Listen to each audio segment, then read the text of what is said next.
Donc, mon par-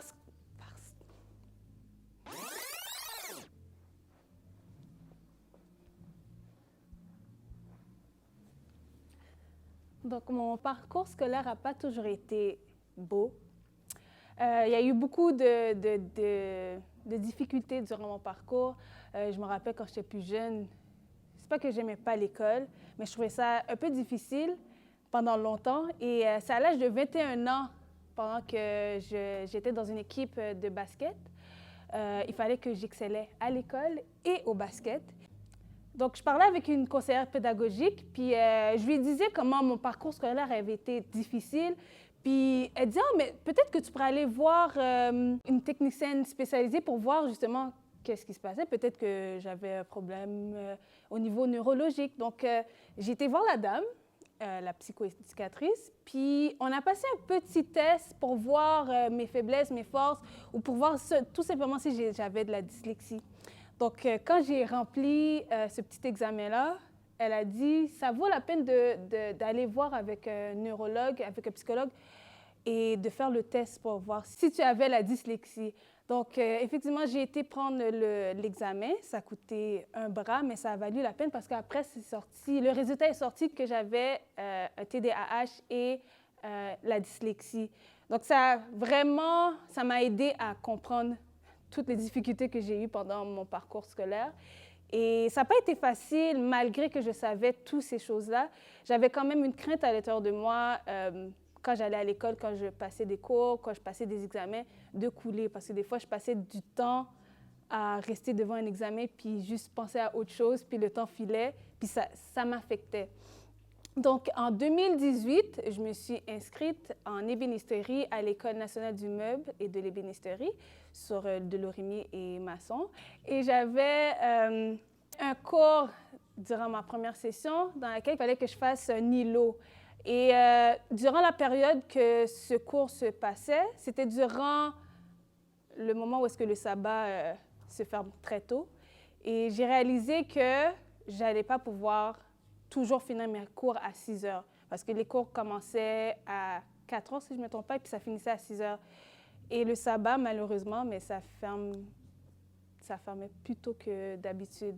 Donc, j'ai été voir mon professeur, puis je lui ai dit, Monsieur, je ne pourrais pas rester à chaque vendredi au cours parce que j'ai le sabbat. Puis je lui ai expliqué un peu c'était quoi le sabbat parce qu'il ne savait pas c'était quoi.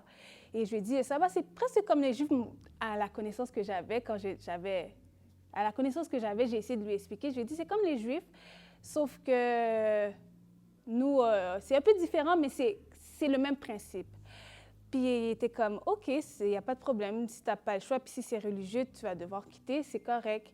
Mais je suis sûre, dans sa tête, il se disait, Julie, comme tu as un peu de difficulté, ce serait bien de faire un genre, de pouvoir rester plus longtemps. Il a essayé de forcer un peu, mais moi, c'était non négociable.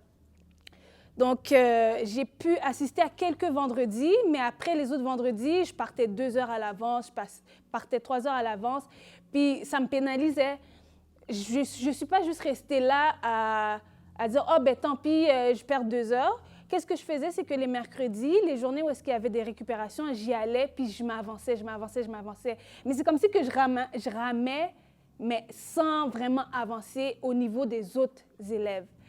Puis, on était rendu à la fin, j'ai demandé au prof, est-ce que c'est possible que j'apporte les pièces de mon îlot à la maison pour que je puisse m'avancer, poncer, faire un peu de travail pour que je puisse réussir ce cours. Puis il était vraiment gentil, il a dit, pas de problème, vas-y, tu peux apporter tes pièces. Donc j'ai fait cela, j'ai apporté mes pièces, puis j'ai commencé à poncer chez nous à la maison, j'étais vraiment motivée. Puis il y avait une dernière récupération. Et cette récupération, ça déterminait si tu passais ou pas. Donc, j'ai assisté à cette récupération. Puis pendant que je faisais les meubles, j'étais comme, est-ce que je vais réussir? Est-ce que je vais réussir?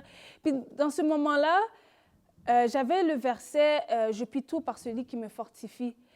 Mais dans ma tête, c'était « Est-ce que je peux tout faire par celui qui me fortifie? » Puis c'était rendu un doute, mais je continuais quand même parce que je savais que j'avais honoré Dieu par le jour du sabbat. Et pendant que j'étais dans cette récupération-là, j'étais rendue au bout où est-ce que je devais assembler. Et quand tu fais de l'ébénisterie, tu fais tes pièces, Mais quand tu assembles, c'est là que tu sais si tu as bien fait la chose ou si c'est peine perdue, tu peux tout jeter. Donc, pendant que j'étais en train d'assembler, je priais Dieu, je dis, Seigneur, fais que cette table-là n'ait pas de défaut. Seigneur, s'il vous plaît. J'assemble, puis je monte la table à sec, puis tout est parfait. Pour ça, j'ai mis la colle, j'ai fait toutes mes affaires, j'ai repensé à la perfection et j'ai fini avant que la récupération finisse.